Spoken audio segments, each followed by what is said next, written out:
अस्सलाम वालेकुम। मैं मोहम्मद रमज़ान और आप देख रहे हैं YouTube channel math hub by MR.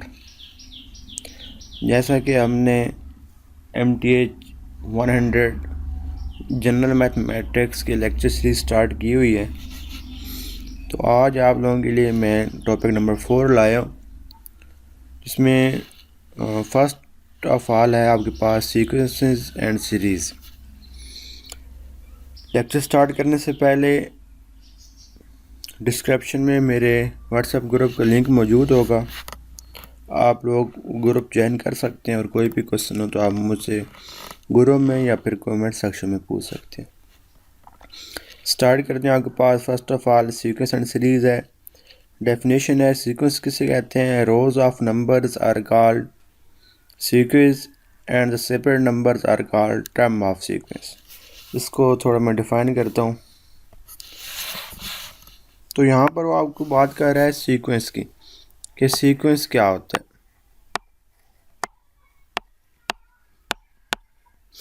Sequence क्या होता है? कोई भी आपके पास नंबर्स हैं वो लिखे हुए हैं,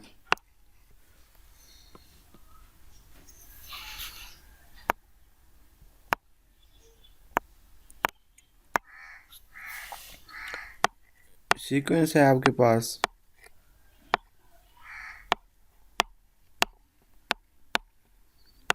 सीक्वेंस क्या होता है कि नंबर आपके पास लिखे हुए हैं और नंबर के दरमियान में कोमाज हैं, तो इस अरेंजमेंट को हम बोलते हैं सीक्वेंस। और ये जो फिर इस सीक्वेंस के एलिमेंट हैं, जिस तरह ये आपके पास 2 हो गया, 3 हो गया, 5 हो गया, 7 हो गया, इनको हम बोलते हैं टर्म्स ऑफ सीक्वेंस। जो आपके पास सीक्वेंस के अंदर वैल्यूज़ यूज़ हो रही हैं, इनको हम बोलते हैं टर्म ऑफ सीक्वेंस। तो ये सिंपल सी आपके पास सीक्वेंस की डेफिनेशन है। सीक्वेंस पे डिफरेंट टाइप के होते हैं, अरिथमेटिक होते हैं, ज्योमेट्रिक होते हैं, हार्मोनिक होते हैं, उनको हम बाद में डिस्कस करेंगे। और अगर इन नंबर्स के दरमियान में कॉमर्स की जगह पर प्लस आ जाए तो फिर ये सीक्वेंस सीरीज़ बन जाते हैं। अगर आपके पास नंबर लिखे हुए हैं, उनके दरमियान में कॉमन लगा हुआ है, तो फिर वो सीक्वेंस है। अगर कॉमन की जगह पर हम प्लस डाल देते हैं तो फिर आपके पास बन जाती है सीरीज़। उसमें भी यही होता है कि ये जो नंबर्स हैं इनको हम बोलते हैं टर्म ऑफ सीरीज़। तो ये सिंपल सा आपके पास सीक्वेंस का डेफिनेशन थी। नेक्स्ट देखते हैं notation. Usually the term of sequence are denoted by a. First term को हम A1 कहते हैं, सेकंड को A2, थर्ड को A3 and so on, and term को हम AN कहते हैं। आगे आपके पास है अरिथमेटिक सीक्वेंस। कि अरिथमेटिक सीक्वेंस क्या होता है? Arithmetic sequence an arithmetic sequence are, इसको बोलते हैं अरिथमेटिक प्रोग्रेशन भी बोलते हैं। Is sequence in which each term after the first term is found by adding constant called the common difference. ये ऐसा सीक्वेंस होता है जो इस तरह बनता है कि प्रीवियस टर्म में कोई कांस्टेंट नंबर ऐड करने से। फॉर एग्जांपल, ये आपके पास 1 है, 1 के अंदर हमने 2 ऐड किया तो 3 हो गया, 3 में हमने 2 ऐड किया 5 हो गया, 5 में 2 ऐड किया 7 हो गया, 7 में 2 ऐड किया 9 हो गया। तो ये देखें, इसमें ना एक कांस्टेंट नंबर ऐड हो रहा है। वो कांस्टेंट नंबर क्या है? 2। सब में प्रीवियस टर्म में 2 ऐड होने से नेक्स्ट टर्म आ रही है। तो अगर ऐसा सीक्वेंस होगा तो उसको हम बोलेंगे अरिथमेटिक सीक्वेंस। अरिथमेटिक सीक्वेंस भी बोलते हैं, अरिथमेटिक प्रोग्रेशन भी बोलते हैं। और ये वाली जो आपके पास कॉमन टर्म ऐड हो रही है, इसको हम बोलते हैं कॉमन डिफरेंस। इसको हम बोलते हैं कॉमन डिफरेंस। तो कॉमन डिफरेंस वैसे निकालते कैसे हैं? सिंपल सी बात है कि आपके पास सीक्वेंस की फर्स्ट टर्म A1 1 है, और सेकंड टर्म को हम A2 से रिप्लेस करेंगे और वो आपके पास है 3। तो D कैसे निकलता है? D आपके पास होता है कि नेक्स्ट टर्म में से आपने प्रीवियस टर्म को माइनस करना है। तो 3 में से हम 1 को माइनस करेंगे, ये 2 आ जाएगा। और फिर अरिथमेटिक सीक्वेंस के लिए ये आपके पास 2 सेम आना चाहिए। ये हमने A2 में से A1 माइनस किया, इस तरह आप A3 में से A2 माइनस करेंगे तो फिर भी ये 2 ही आना चाहिए। इस तरह आप A4 में से A3 को माइनस करेंगे तो फिर भी आपका आंसर 2 आना चाहिए। ये सारे आपके पास डी है। तो चेक करना हो कि आपके पास सीक्वेंस अरिथमेटिक है या नहीं है, तो सिंपली आप देखेंगे कि उनका कॉमन डिफरेंस सेम है या नहीं है। कॉमन डिफरेंस सेम होगा तो आपके पास जो सीक्वेंस होगा वो अरिथमेटिक होगा। ओके,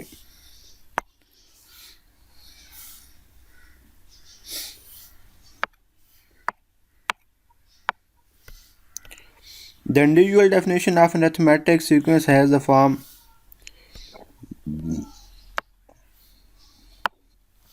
कहता है कि जी अगर आपके पास फर्स्ट टर्म A1 A हो तो फिर हम उसके nth टर्म को ऐसे रिप्लेस करते। कैसे? आपको पता है nth नेक्स्ट टर्म कैसे आती है? प्रीवियस टर्म में कॉमन डिफरेंस ऐड करने से। तो an-1 प्रीवियस टर्म में और A1 उससे नेक्स्ट टर्म में, तो +3 आ जाएगा। अगर फॉर एग्जांपल A1 आपके पास A है और आपके पास जो कॉमन डिफरेंस है वो D है, तो हम A2 कैसे लेंगे? सिंपली प्रीवियस टर्म में हम D ऐड कर देंगे। A3 कैसे आएगा? प्रीवियस टर्म जो A2 है उसमें हम D ऐड कर देंगे। A4 कैसे आएगा? प्रीवियस टर्म जो A3 है उसमें हम D ऐड कर देंगे। इस तरह फिर AN कैसे आएगा? AN से प्रीवियस टर्म कौन सी होगी? AN-1 होगी, उसमें हम D ऐड कर देंगे। ये वाला वो फार्मूला लिखा हुआ है। और वैसे जो nth टर्म का फार्मूला होता है वो आपके पास अरिथमेटिक सीक्वेंस का ये वाला होता है, AN =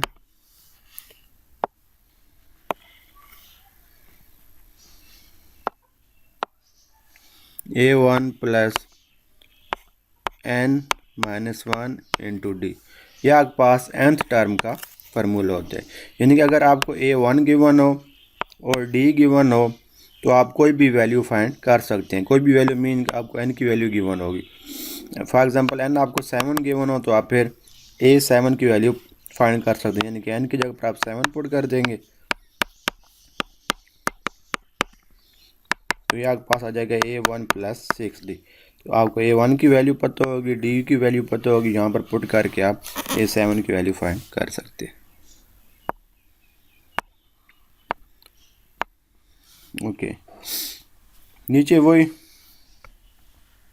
आपके पास फार्मूला लिखा हुआ है nth टर्म का, जो भी मैंने लिखा है। अब एग्जांपल आपके पास है, कहता है given the sequence find the 16th term. या आपको सीक्वेंस गिवन है, आपने इसकी 16th टर्म फाइंड करनी है। देखें nth टर्म का आपने फार्मूला लगाना है। सीक्वेंस आपके पास है 1500, 3000, 4500, यह आपके पास सीक्वेंस है।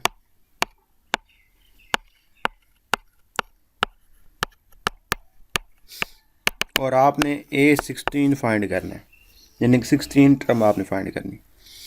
तो फर्स्ट ऑफ ऑल हम इसमें A1 लिखेंगे। A1 आपके पास फर्स्ट वैल्यू है वो है 15,000 और A2 आपके पास क्या है? सेकंड टर्म जो आपके पास 3000 है। तो आप D फाइंड करेंगे। D कैसे आएगा? नेक्स्ट टर्म में से आप प्रीवियस टर्म को माइनस करेंगे। तो A2 में से हम A2 की वैल्यू 3000 है, A1 की वैल्यू 1500 है। क्या आपके पास आंसर आ गया? Common difference 1500। यहाँ से हम nth टर्म का फार्मूला लगाएंगे। ये n टर्म का फार्मूला है और हमने क्योंकि A16 फाइंड करना है तो हम n की जगह पर 16 पुट कर देंगे।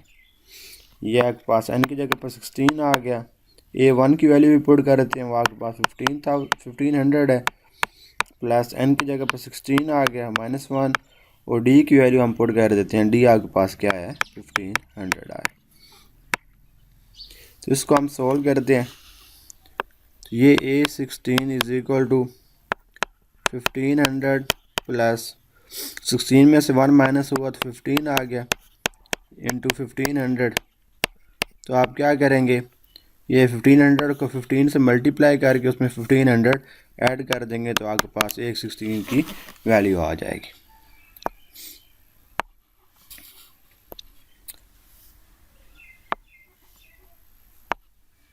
ये आप इसमें देख सकते हैं कि 24,000 आपके पास वैल्यू आ चुकी है। अब भी हमने अरिथमेटिक सीक्वेंस डिस्कस किया, अब हम अरिथमेटिक सीरीज़ डिस्कस करेंगे। बात वही है कि अरिथमेटिक सीक्वेंस में क्या होगा, कॉमर्स लगे हुए होंगे और सीरीज़ में अंदर आपके पास एडिशन लगा होगा। ये आपके पास देखें अरिथमेटिक सीक्वेंस है नीचे वाला, क्योंकि दरमियान में कॉमर्स लगे हुए हैं, और ये नीचे इसमें के अंदर सम आ गया प्लस आ गया, ये अरिथमेटिक सीरीज़ बन गई। आपने चेक वैसे ही करना है कि एक कॉन्स्टेंट नंबर सब में ऐड होना चाहिए। 2 में 2 ऐड किया 4, 4 में 2 ऐड किया 6, 6 में 2 ऐड किया 8, 8 में 2 ऐड किया तो 10 आ गया। फिर आपके पास सम ऑफ सीरीज़ का फार्मूला है SN, sum of series of arithmetic sequence. ये आपके पास होता है SN is equal to N/2 2a plus n-1 into d. यह आपके पास फार्मूला होता है सम ऑफ अरिथमेटिक सीरीज। मैं लिख भी देता हूँ, सम ऑफ अरिथमेटिक सीरीज का फार्मूला आपके पास होता है N/2 2a plus n-1 into D. 2a mean आपके पास है फर्स्ट टर्म। फॉर एग्जांपल जिस तरह हम एक क्वेश्चन कर लेते हैं, अगर उसने दिया है तो कहता है find the sum of the 50 term of arithmetic sequence series with a की उसने वैल्यू दी है, डी की वैल्यू दी है, हमने सम उसका फाइंड करना है। ए 28 है और डी आपके पास -4 है। ए आपके पास 28 है, डी आपके पास -4 है, और आपने सम फाइंड करना है 50 टर्म्स का।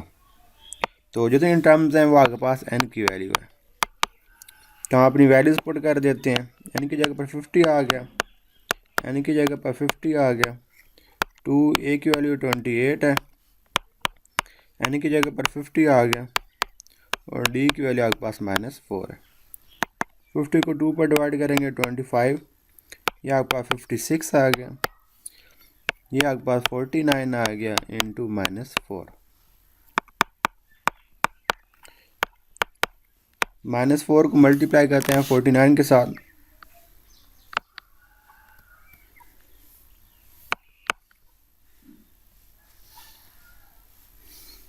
ये आपके पास आ गया। इनको आप माइनस करके फिर 25 के साथ मल्टीप्लाई कर देंगे तो आपके पास आंसर आ जाएगा। तो इस तरह हम सम ऑफ सीरीज़ निकालते हैं। आपको n की कोई भी वैल्यू दी जा सकती है। उसके लिए आपको क्या पता होना चाहिए, आपको फर्स्ट टर्म की वैल्यू पता होना चाहिए एंड डी की पता होना चाहिए। फर्स्ट टर्म आपको पता है, डी पता है, एन आपको गिवन होगा कितने टर्म का आप सम निकालें तो आप इजीली सम ऑफ सीरीज निकाल सकते हैं। ओके, नीचे आपके पास है आप geometric sequence, a sequence in which term after the first is found multiplying the previous term by constant value called the common ratio is called geometric sequence, या फिर इसको geometric progression भी बोलते हैं। उसी तरह की बात है, geometric sequence के अंदर क्या होना है कि constant नंबर के साथ मल्टीप्लाई होकर आगे आपके पास सीक्वेंस आना है। अरिथमेटिक में क्या हुआ था, constant नंबर ऐड हुआ था, और ज्योमेट्रिक में क्या होना है, कांस्टेंट नंबर मल्टीप्लाई होना है। ज्योमेट्रिक सीक्वेंस आपके पास है, देखें अगर आपके पास 2 है, 2 से मल्टीप्लाई करते हैं 3 को, 2 3 ज़ार 6, फिर 6 3 ज़ार 18, 18 3 ज़ार 54 एंड सो ऑन। तो ये देखें ये सीक्वेंस आपके पास कैसे बनना है, प्रीवियस टर्म को हम 3 से मल्टीप्लाई करते गए तो आपके पास ये सीक्वेंस बन रहा है। तो ऐसा सीक्वेंस जिसमें प्रीवियस टर्म को एक कांस्टेंट नंबर के साथ मल्टीप्लाई करके नेक्स्ट टर्म आए, तो उसको हम बोलते हैं ज्योमेट्रिक सीक्वेंस। और ये जिस कांस्टेंट नंबर के साथ हम मल्टीप्लाई कर रहे होते हैं इसको बोलते हैं कॉमन रेशो, इसको बोलते हैं कॉमन रेशो। तो कॉमन रेशो आप ऐसे भी निकाल सकते हैं कि आपको A1 2 है, A2 आपके पास 6 है, तो कॉमन रेशो R से रिप्रेजेंट करते हैं। वो कैसे निकलती है कि आप नेक्स्ट टर्म पर प्रीवियस टर्म को डिवाइड कर दें। तो A2 आपके पास 6 है, A1 2 है, ये देखें 2 3 आर 6 आ गए। तो इस तरह आपके पास कॉमन रेशो भी हम निकाल सकते हैं। और इसका जो nth टर्म का फार्मूला होता है वो होता है A1 R की पावर n-1। ये nth term of geometric sequence का फार्मूला होता है।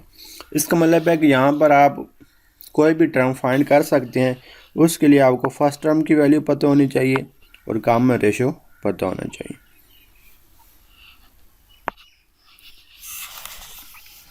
ये देखें, the formula finding term of geometric sequence is this.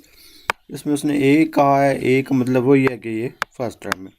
आप ए लिख लें, A1 लिख लें, कोई इशू नहीं। कहते हैं find the 10th term of the geometric sequence. देखें ए आपको गिवन है, कॉमन रेशो गिवन है और आपने 10th, ये देखें वही फार्मूला लगा हुआ है AN is equal to AR की पावर n-1 वाला। मैं कर देता हूँ।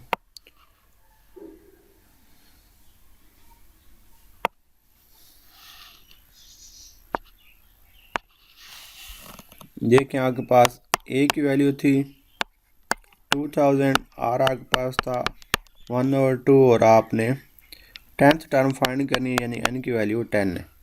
तो nth टर्म का फार्मूला होता है A R की पावर n-1।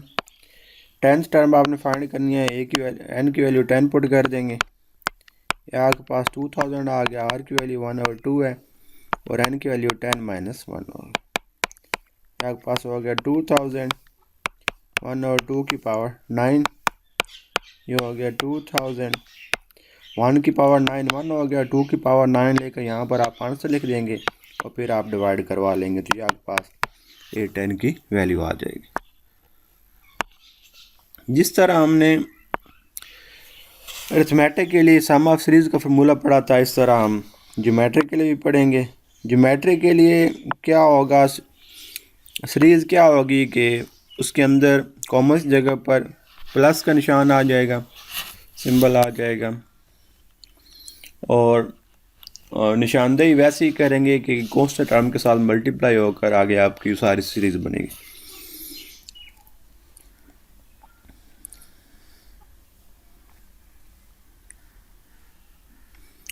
यहाँ पर उसने डेफिनेशन गलत कर दिया। Geometric series the sum of the term in arithmetic sequence नहीं है, geometric series is the sum of the term in a geometric sequence, arithmetic sequence नहीं है, ज्योमेट्रिक सीक्वेंस। चलें, the formula for finding the sum of first n term of geometric sequence given by, ये देखें यहाँ पर नीचे वो geometric sequence ही कह रहा है। तो यहाँ पर जो उसने बोला था ये वाली बात,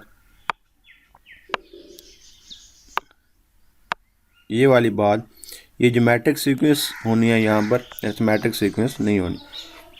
ओके, तो sum of series of arithmetic for geometric series का ये वाला आपके पास फार्मूला A1 - R की पावर n/1 - R। असल में इसके दो फार्मूले होते हैं, एक जब आपके पास R की वैल्यू लेस देन 1 हो और एक जब आपके पास R की वैल्यू ग्रेटर देन 1 हो। वो नीचे डिस्कस करेगा। कहता है find the sum of this series. देखें n की वैल्यू आपके पास जा रही है 1 से लेकर 4 तक, वो -3 2 की पावर n-1, यानी कि जो स्टार्ट में है जो आपके पास A की वैल्यू है और ये जो 2 है ये आपके पास R की वैल्यू है। ये उसने nth टर्म लिखी हुई है, nth टर्म का फार्मूला होता था A R की पावर n-1। तो यहाँ पर आपके पास फर्स्ट टर्म -3 है और R की वैल्यू 2 है। तो ऊपर वाले आप फार्मूले के अंदर वैल्यू पुट कर देंगे, n की जगह पर 4 आ जाएगा और A1 आपके पास -3 है और R की वैल्यू आपके पास 2 है। इसको आप सोल्व करेंगे तो -45 आपके पास आंसर आ जाएगा। नीचे देखें, if a sequence of number approaches or converges to a finite number, we say that the sequence is convergent. जब आप किसी सीक्वेंस को सोल्व करते हैं और उसका आंसर कोई फाइनाइट नंबर आता है तो हम बोलते हैं कि ये सीक्वेंस जो आपका है वो कन्वर्जेंट है। If a sequence does not converges to a finite number, अगर आपके पास सीक्वेंस जो है फाइनाइट नंबर को कन्वर्ज नहीं करता, फॉर एग्जांपल आपका आंसर इन्फिनिटी आ जाता है, तो फिर आपका सीक्वेंस कन्वर्जेंट नहीं होता, क्या होता है, डाइवर्जेंट होता है। For the sequence of geometric series we know that sum of series, आपके पास फार्मूला ये वाला होता है, और it is expression r power n that determines if the series converges और डाइवर्जेस। अब सीरीज कब कन्वर्ज करेगी और कब डाइवर्ज करेगी वो आपको डिपेंड करता है आर की वैल्यू पर। If R mod greater than 1 then R power N mod increase indefinitely and series is divergent. अगर आपके पास जो कॉमन रेशियो है उसकी वैल्यू 1 से बड़ी है,